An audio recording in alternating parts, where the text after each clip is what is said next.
طبع فکر کے بھی ہیں. مجھے سوچ کے بتائیے یہ جو چار زمانے ہیں کیا چاروں اکو جائے ہیں؟ کیا کچھ فرق نہیں ان چاروں میں؟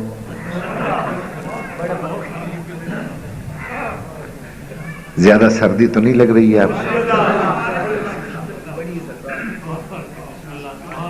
اس لیے کہ ایک تو ٹھنڈک، پھر نسیم کا سامنا.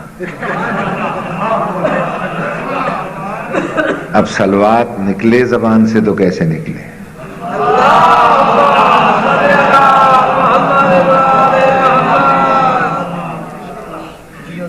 یہ جو چار انسان کے زمانے ہیں ان چاروں میں پہلا ہے بچپن. اس پہلے کی پہچان کیا ہے؟ اس پہلے کی پہچان یہ ہے بات بات پہ رونا.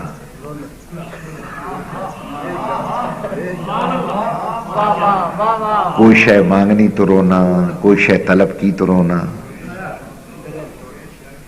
اچھا، رونا بھی دو قسم کا ہے. ایک رونا وہ ہے جو ہم سب کو یاد ہے، اور ایک رونا وہ ہے جو کسی کو یاد نہیں. جو رونا کسی کو یاد نہیں ہے وہ رونا ہے جب پہلے پہلے آپ نے اس دنیا میں قدم رکھا، ہوائیں چلتی دیکھیں، فضائیں مہکتی دیکھیں، بہن بھائیوں کا پیار دیکھا، چاند سورج کی چمک دمک دیکھی، پھر بھی آپ کا دل اس دنیا میں نہ لگا، آپ نے رونا شروع کر دیا. رونا اس بات کا ہے کہ دنیا کو اپنا پہلا رونا یاد نہیں ہے. اگر دنیا کو وہ پہلا رونا یاد ہوتا کبھی دنیا رونے کو برا نہ کہتی.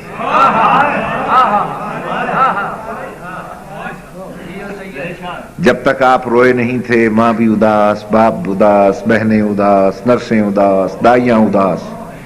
کیوں اداس ہو کہ زندہ نہیں بچے گا؟ کیوں نہیں بچے گا کہ رویا ہی نہیں. اور جب رونے لگ گئے مبارکبادیں شروع ہو گئیں. بے اب کیسی مبارکبادیں کہ اب یہ زندہ رہے. کیا دلیل ہے کہ رو پڑا ہے؟ اس کا مطلب ہے دنیا میں آتے ہی ہر انسان نے رو کر یہ بتلایا کہ دنیا میں جینا جانتا وہی ہے جو رونا جانتا. جو رونا نہیں جانتا وہ دنیا میں جینا بھی نہیں جانتا. یہ وہ پہلا رونا ہے جب ہم اس دنیا میں آئے. ہمیں چپ کرانے کے لیے صرف اسلام ضابطہ حیات تھا کہ جس نے آپ کو دو لوریاں سنوائیں. ایک کو اذان کہتے ہیں، ایک کو اقامت کہتے ہیں. روتے کو چپ کرانے کے لیے ایک کان میں اذان دی گئی، دوسرے کان میں اقامت کہی گئی. پہلی اذان اور اقامت ہے جس کے بعد نماز نہیں ہوئی. ورنہ اذان اور اقامت کا تو مطلب یہ ہوتا ہے کہ اقامت ہو جائے تو قد قامت الصلاۃ کہا، جماعت کے لیے کھڑے ہو گئے. مگر جب پہلی اذان اور اقامت آپ کو سنوائی گئی، اذان ہوئی، اقامت ہوئی، نماز نہیں ہوئی. اور جب ہم اس دنیا سے چل دیے، جنازہ اٹھا، جنازہ گاہ میں رکھا گیا، نہ اذان ہوئی نہ اقامت ہوئی، صرف نماز ہوئی.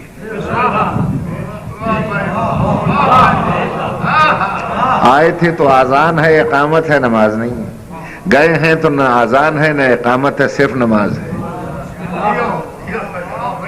گویا پیدا ہوتے ہی آپ کے کان میں اذان اور اقامت کہلوا کر اسلام نے متنبہ کیا تھا کہ آج ہی سے اس نماز کی انتظار کر جس کی اذان اور اقامت کہی.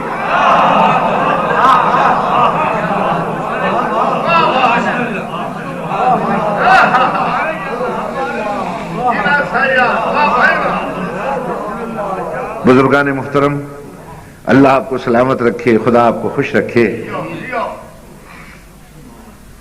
اور اللہ میرے برادر بھائی یعقوب خان کو اس سے زیادہ صلاحیتوں سے نوازے، اس سے توفیق عطا کرے تاکہ یہ سلسلہ ان کی نسلوں میں قائم اور دائم رہے.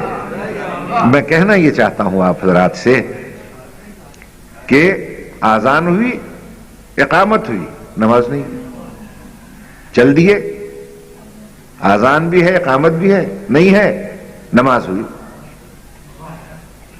تو انسان کی یہ زندگی کا وقفہ کتنا مختصر ہے، یہ اتنا مختصر ہے زندگی کا وقفہ کہ جتنا اقامت اور آذان کے درمیان کا وقفہ ہو سکتا ہے۔ اب یہ زندگی کیسے گزاری جائے؟